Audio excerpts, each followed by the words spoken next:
عدلیہ، پارلیمنٹ اور جبری گمشدگیاں، یہ الفاظ تو بہت سادہ ہیں لیکن غور کریں تو ان میں بہت گہرائی ہے۔ آپ کو یہ بتانا سب سے زیادہ ضروری ہے کہ یہ وہ الفاظ ہیں جن سے بلوچ طلباء کی جبری گمشدگیوں کے بارے میں قائم کیے گئے عدالتی کمیشن کی رپورٹ کا آغاز ہوتا ہے۔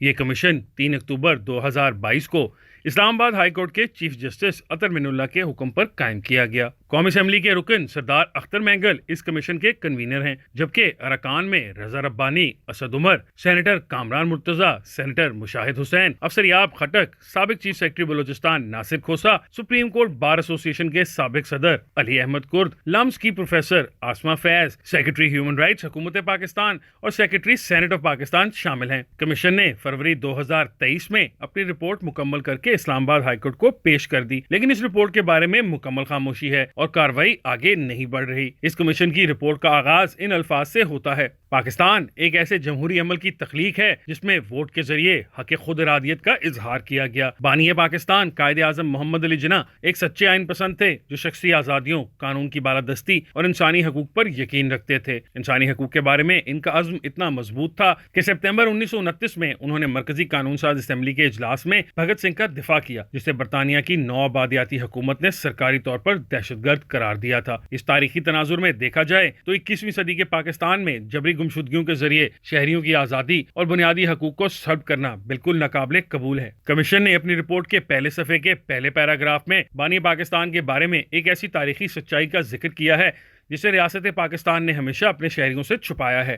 بھگت سنگھ برطانوی سامراج کے خلاف جدوجہد کرنے والا ایک انقلابی تھا جسے قائد اعظم نے ایک آزادی پسند قرار دیا۔ اسی زمانے میں لاہور ہائی کورٹ بار ایسوسی ایشن نے بھگت سنگھ کے خلاف مقدمے کی سماعت کرنے والے ٹریبیونل کو غیر قانونی قرار دیا۔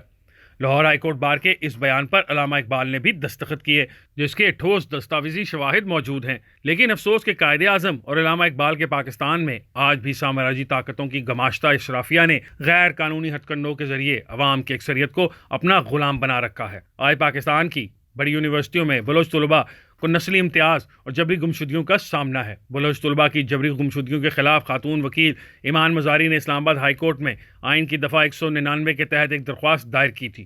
اس درخواست کی سماعت کے دوران یہ حقیقت سامنے آئی کہ بلوچ طلباء کو صرف قائد اعظم یونیورسٹی اسلام آباد نہیں بلکہ ملک بھر کی یونیورسٹیوں سے غائب کیا جا رہا ہے، بلکہ ان کے ساتھ نسلی امتیاز بھی بڑھتا جاتا ہے۔ بلوچستان میں یونیورسٹیوں کی تعداد بہت کم ہے۔ بلوچستان کے طلباء اعلیٰ تعلیم کے حصول کے لیے سندھ یا پنجاب کا رخ کرتے ہیں تو ریاستی ادارے ان طلباء کو مشکوک نظروں سے دیکھتے ہیں، لہٰذا اسلام آباد ہائی کورٹ نے پاکستان کی یکجہتی کے لیے خطرہ بننے والی اس ریاستی پالیسی کے پس منظر اور خاتمے کے لیے ایک کمیشن قائم کیا تاکہ پاکستان کی پارلیمنٹ اور ایگزیکٹو سیکیورٹی اداروں کے موقف کی روشنی میں ایسی سفارشات مرتب کرے جس کو سامنے رکھ کر عدالت کوئی حل تجویز کرے۔ پارلیمنٹ اور ایگزیکٹو نے اپنا کام کر دیا، لیکن عدالت نے خاموشی اختیار کر رکھی ہے۔ ہو سکتا ہے عدالت کے لیے دیگر معاملات بہت اہم ہوں، لیکن بلوچ طلباء کی جبری گمشدگیوں سے متعلق کمیشن کی رپورٹ نے جبری گمشدگی کو ایک ایسا زخم قرار دیا ہے جو پاکستان کے وجود کو مسلسل کمزور کر رہا ہے۔ اس مسئلے کا تعلق صرف ایک صوبے سے نہیں ہے، یہ ایک قومی مسئلہ ہے، لیکن بلوچستان سب سے زیادہ متاثر ہے۔ کمیشن کی رپورٹ میں قائد اعظم یونیورسٹی کے طالب علم حفیظ بلوچ کی گمشدگی کا پورا پس منظر بیان کیا گیا ہے اور بتایا گیا کہ کس طرح میجر غلام مرتضی خضدار سے آیا اور اس نے یونیورسٹی کے اساتذہ کی مدد سے فزکس ڈپارٹمنٹ کے طالب علم حفیظ بلوچ تک رسائی حاصل کی، اور کچھ عرصے بعد حفیظ بلوچ اپنے گھر واپس گیا تو غائب ہو گیا۔ ایک اور طالب علم وسیم تابش بلوچ کافی عرصہ لاپتہ رہا اور پھر ایک جعلی مقابلے میں مار دیا گیا۔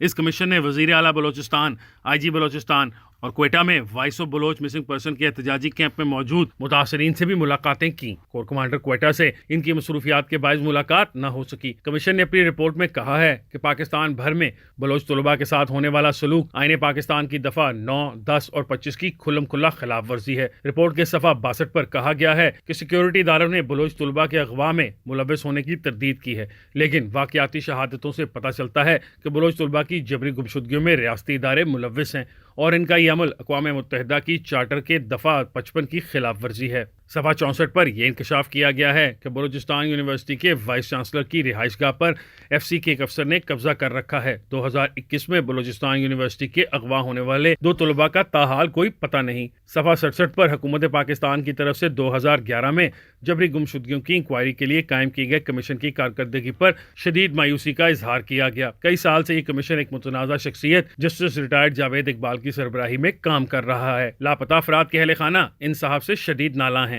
کمیشن نے سفارشات میں کہا ہے کہ وفاقی حکومت جبری گمشدگیوں کو روکنے کے لیے قانون سازی کے علاوہ سیکیورٹی اداروں پر نظر رکھنے کے لیے ایک پارلیمانی کمیٹی قائم کرے۔ وفاقی حکومت سے کہا گیا ہے کہ جبری گمشدگیوں کو روکنے کے لیے عالمی کنونشن پر فوری دستخط کیے جائیں۔ صفحہ 73 پر کہا گیا ہے کہ سینٹ اور قومی اسمبلی میں جبری گمشدگیوں پر بحث کی جائے کیونکہ یہ آئین کی بالادستی کا مسئلہ ہے۔ اسپیکر قومی اسمبلی سے کہا گیا ہے کہ وہ پارلیمانی کمیٹی برائے قومی سلامتی کا اجلاس بلا کر جبری گمشدگیوں پر بحث کرائیں اور پھر پارلیمنٹ کے مشترکہ اجلاس میں اس مسئلے کا مستقل حل تلاش کیا جائے۔ کمیشن کی سفارشات پر عمل کیا جائے تو سیکیورٹی اداروں کو صرف بلوچستان نہیں بلکہ پورے پاکستان میں آئین و قانون کے تابع بنایا جا سکتا ہے، لیکن فی الحال یہ نہ تو چیف جسٹس آف پاکستان کی ترجیح ہے اور نہ ہی پارلیمنٹ کی ترجیح ہے۔